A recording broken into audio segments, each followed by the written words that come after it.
Thank you for watching NTD Business. Coming up tonight, banking regulators ordering Wells Fargo to repay billions of dollars to consumers for charging illegal fees and interest.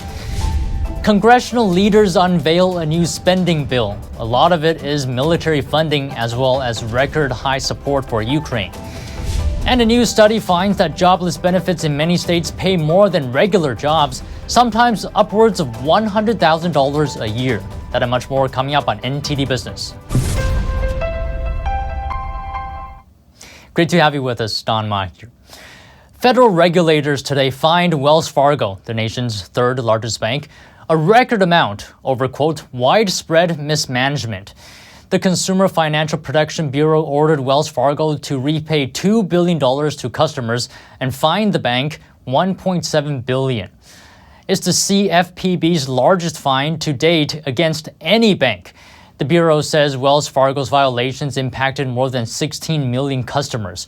According to the agency, Wells Fargo improperly charged its auto loan customers with fees and interest. In some cases, the bank wrongfully repossessed borrowers' vehicles. The bank also improperly denied thousands of mortgage loan modifications to homeowners. The head of CFPB called Wells Fargo, quote, a repeat offender, and said today's fine is just the first step to hold it accountable. In 2016, regulators found that bank employees had illegally opened millions of accounts in order to meet sales goals. In 2018, Wells Fargo paid a $1 billion penalty to cover widespread consumer protection law violations. And the latest update on Elon Musk's Twitter poll about whether he should step down as CEO. A new national poll found a majority of Americans want him to stay on, contrary to the result of the Twitter poll he did yesterday. The poll was done by Harris-X. It shows 53% Americans want Musk to remain CEO. Among the Twitter users polled, 61% want him to stay on. Worth noting, though, this poll surveyed a much smaller group of people. Still, Musk responded to the results, tweeting, quote, interesting. Suggests that maybe we might still have an itsy-bitsy bot problem on Twitter.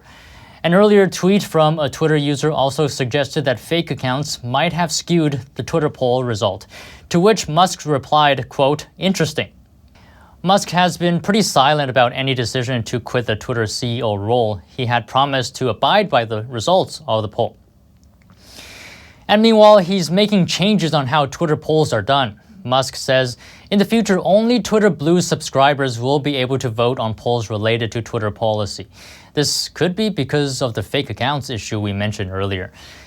It was a Twitter user Blue, actually, who suggested the policy change, saying only they should be able to vote in policy-related polls because they have skin in the game. Musk responded saying, good point, Twitter will make that change. It's unclear, though, when the policy change will come into effect. And Congress released a new bipartisan spending bill this morning, which would fund the government through next fall. Federal spending would be increased, and most of the bill's funds are going to the military. Here are the details.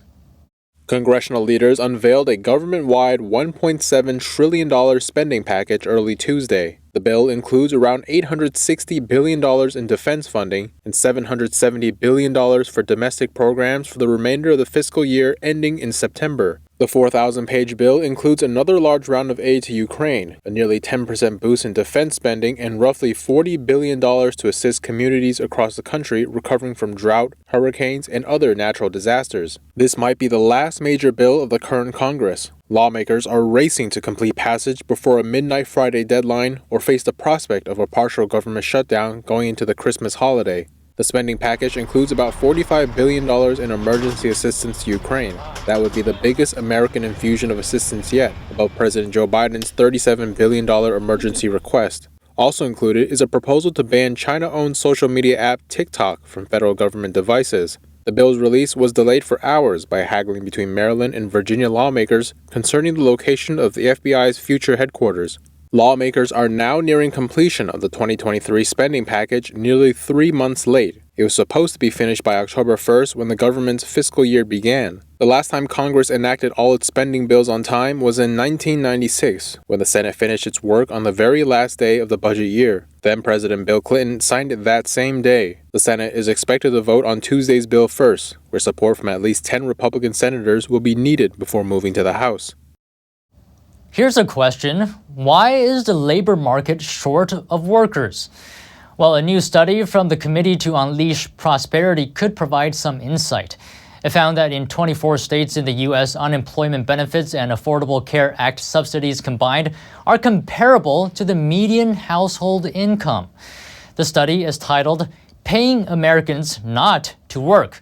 It found that in 3 states, a family of 4 can receive over $100,000 in cash and benefits per year without doing any work. By comparison for you, the median secondary school teacher income is just $81,000. And to get more information on the study, I spoke to one of its authors earlier. And now joining us is E.J. Antoni. He's a senior research fellow for regional economics in the Center for Data Analysis at the Heritage Foundation. So EJ, in your study, you found that government assistance in a lot of states actually pays better than working families. So I'd like to ask you, at the end of the day, what does this mean? What does this do to the economy? Well, I think this helps explain why we have so many millions of unfilled jobs right now and why we have such a tight labor market. Obviously, there are other conditions at play as well. But when you have situations where it pays people more to sit home than if they go out and find a job, then don't be surprised when people do exactly that and when we have an artificial labor shortage. How significant is this to a shortage of workers in the labor force, to a lower labor force participation? How significant is this? Oh, well, it's certainly contributing to literally millions of unfilled jobs right now. So when you consider the fact that, for example, in a state like New Jersey, you can receive unemployment benefits that exceed the median income plus benefits, I mean, you can't tell me that that's not having a significant impact on the labor market. I wonder, would this have an impact on inflation as well? Because if there are fewer people working, I would assume that the country's productivity is going down. If there are fewer products, then prices would go up. Would you say it might have this effect? Absolutely. And I'm so glad you brought up productivity because we have seen some historic, that's not an exaggeration, historic declines in productivity the last couple of economic quarters. And sure enough, if inflation is too much money chasing too few goods, and you have people not working and not producing goods and services, then don't be surprised, again, when the amount of money is going to exceed the amount of goods and services that can be purchased. That is a recipe for higher prices, and we call that inflation. Is there a time limit to this government assistance? Do these benefits expire? You know, in many states, they're going to expire in about 6 months, the unemployment benefits, that is. The Obamacare subsidies, though, they never expire. And even for the unemployment benefits, almost every state has different parameters in place which effectively allow people to get around that 6-month rule. In other words, I may be unemployed for 6 months, take a job for only a couple of months, and then I can get right back on the government dole. Well, this seems like a loophole, doesn't it? Oh, certainly it does. But you have to ask yourself, are some of these things in place accidentally or by design? When you look at something like Obamacare subsidies, for example, they were sold to the American people as being a hand up to the lower income stratas. And yet what have they turned into today? A hand out for many upper income people. You can make, for example, over $500,000 in many parts of the country and still qualify for these healthcare subsidies. So then, is this by design or an accident? It certainly seems like this is by design. It is by design. Why would they design it this way? Well, if you're an elected official, you know, we oftentimes forget that elected officials are people just like you and me, and they operate on incentives. Their incentive is to get reelected. And if you have an entire class of people who are dependent upon you for the handouts that you provide, you're going to reelect that person. And there's another aspect to this. How do you convince people to get off of government dependence and back into the labor force? You know, that is very, very difficult, and it's something we really probably can't do without significant reforms, structural reforms to welfare. And the reason for that is because there are so many means-tested programs where as soon as you earn just a little bit of income, what happens? All of those benefits are taken away. In Loudoun County, Virginia, for example, a bedroom community of D.C. here, you find that you can get rental assistance exceeding $25,000 a year. And that's just one program. Add on to that food stamps, which have recently been expanded. Add on to that subsidies for everything from education to transportation. And what you find is that if you earn just a small amount of income, the bulk of your income, which comes from benefits, is taken away. And you're not going to convince anybody to do that. Wow, incredible. All right, EJ and Tony, Heritage Foundation, thank you. Thank you. Hundreds of healthcare workers in Illinois who were fired over a COVID-19 vaccine mandate will be partially compensated. A judge approved the $10 million settlement Monday. Back in 2021, the North Shore University Health System imposed a COVID-19 vaccine mandate on employees. About 500 workers applied for a religious exemption, but almost none of them got it. Many were later fired over the mandate or forced to get vaccinated to keep their jobs. Lawyers representing a group of them argue they were unlawfully discriminated against. Both sides say they're happy the court approved the settlement. Each worker who was fired stands to receive $24,000. Workers who stayed will get about $3,700. And the outbreak of respiratory viruses affecting kids across the country has caused a run on some children's medicines. And two of the country's biggest pharmacy chains, CVS and Walgreens, have responded. They announced Monday they will limit purchases of children's pain relief products. Walgreens will allow 6 over-the-counter purchases, while CVS will allow customers to buy just 2 pain relief products either online or in person. CVS says it's also working with its suppliers to meet the demand. The U.S. Postal Service is building one of the largest electric fleets in the U.S., announcing today it's buying 66,000 electric vehicles. It's ordering 45,000 electric delivery vehicles from a defense contractor, and it's buying another 21,000 from major commercial automakers. The Postal Service says 3/4 of its fleet will be electric by 2028. But all new vehicle purchases will be electric from 2026 onward. USPS said the upgrade is in part due to $3 billion in Inflation Reduction Act funding. And car makers are lowering their expectations on how fast people will take on electric vehicles. That's what an annual survey of automotive executives found. NTD's Sean Marshall has more.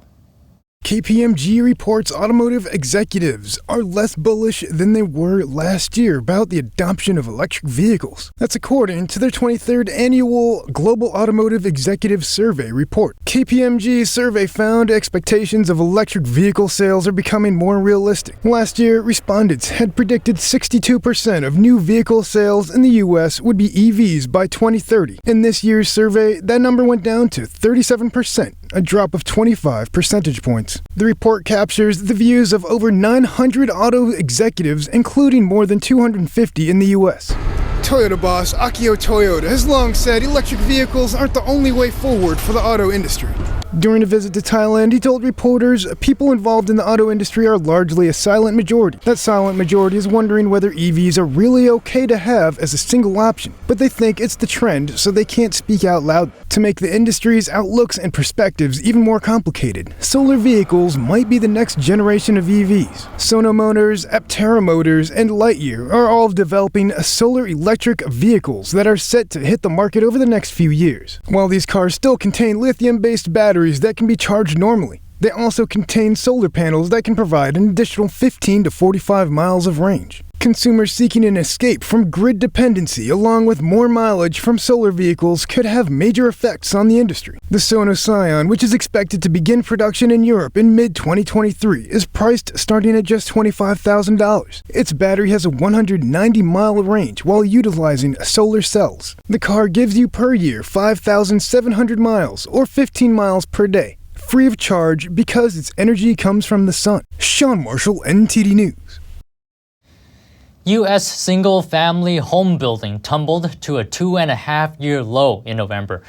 The Commerce Department expects residential investment to contract for the 7th consecutive quarter. That will mark the longest stretch since the housing bubble burst before the Great Recession in 2008. Single-family housing starts dropped 4% last month compared to October. That was the lowest level since May 2020. According to Freddie Mac, the 30-year fixed mortgage rate surged to above 7% a few months ago. That's the highest rate since 2002. The rate went down to an average of 6.3% last week. but that's still double what it was from the same time last year. And now onto Wall Street. Stocks ended higher today. The Dow rose 92 points or 0.3%. S&P gained 4 points or 0.1%, and the Nasdaq was mostly unchanged, adding just 1 point. And today, Amazon reached a settlement with the European Union in 3 antitrust probes. The EU had accused Amazon of using its size, power, and data to gain an unfair advantage over rival sellers that also use its platform. Amazon has agreed to not use sellers' data for its own competing retail business. The EU also raised concerns about the company's equal treatment of sellers for its buy box. Amazon has agreed to set up a second buy box for a rival product if it differs substantially in price and delivery. Sellers will also be able to choose their own logistics and delivery services. Amazon could face a fine of 10% of its total annual revenue if it were to breach its commitments. Adults and teens who buy toys for themselves are a big boon to the toy industry. In fact, they've been estimated to make up an entire quarter of all annual toy sales, according to the NPD Group. The group defines these people as anyone over the age of 12. That's a whopping $9 billion.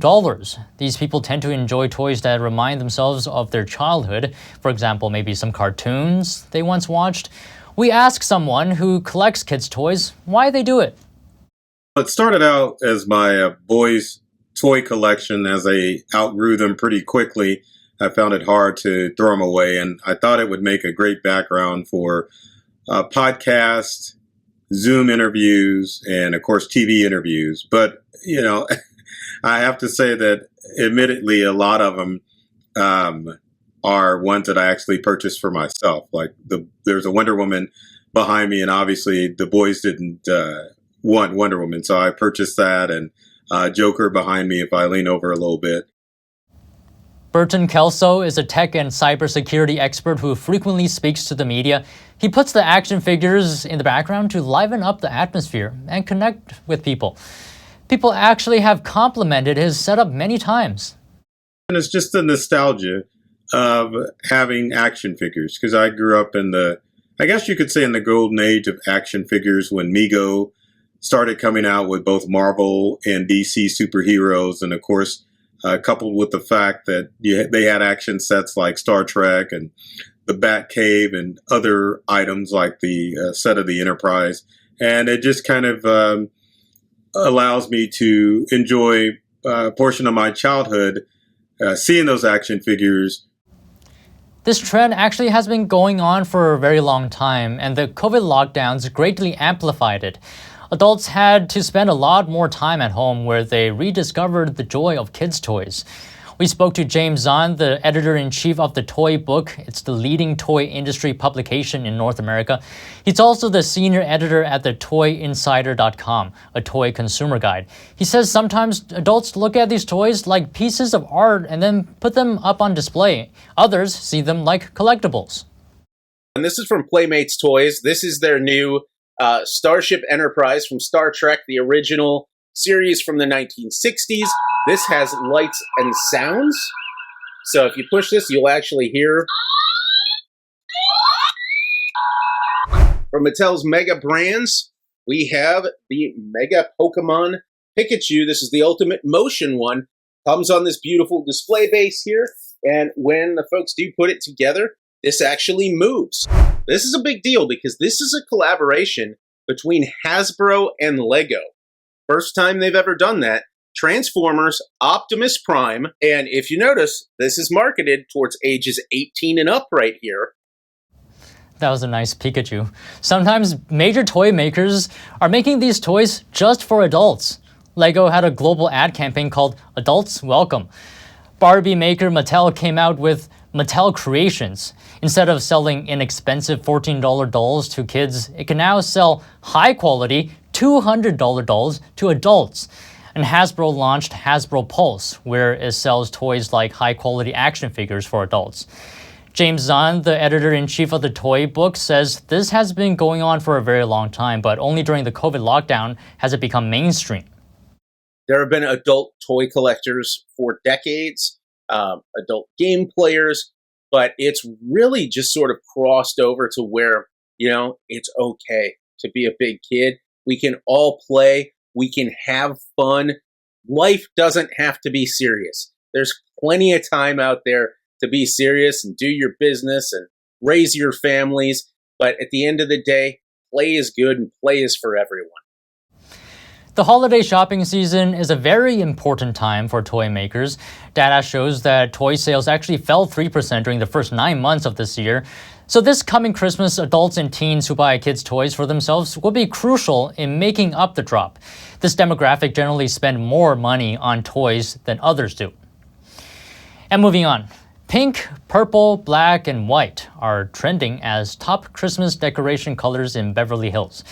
Despite global price hikes, people are shopping again after 2 years of pandemic restrictions. NTD's Andrew Thomas has more on this season's decor.